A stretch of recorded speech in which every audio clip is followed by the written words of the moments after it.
देकर इश्क ने हमें रुला दिया, दर्द देकर इश्क ने हमें रुला दिया। जिस पर मरते थे उसी ने ही हमें भुला दिया। जब जीने लगे हम उनकी यादों के सहारे, जब जीने लगे हम उनकी यादों के सहारे, तो उन्होंने अपने यादों में भी जहर मिला दिया।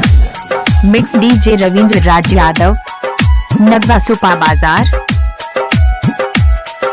Mobile number 9870927648। तहरा बिना जान गम के आंसू पीही,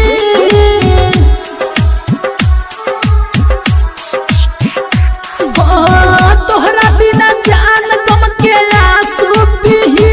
तोहर याद आवे, तोहर याद आवता है कैसे घुट घुट जीही। तोहर याद आवता है कैसे घुट घुट जीही।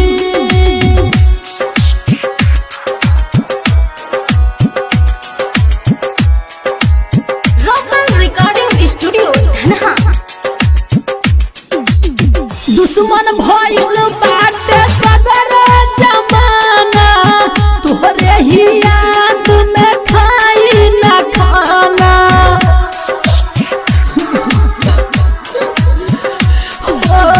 दुश्मन भइल बाटे सदर जमाना, तोहरे ही याद में खाई ना खाना। तू ही बतावा गम कैसे सही, तू ही बतावा गम कैसे सही।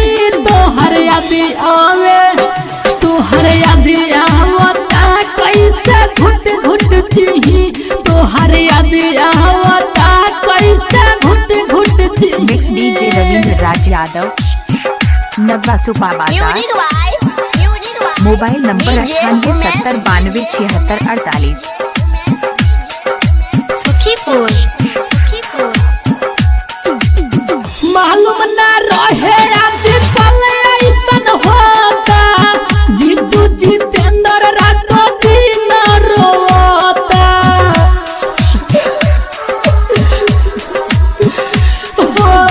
मालूम ना रहे आज कल ऐसन होता।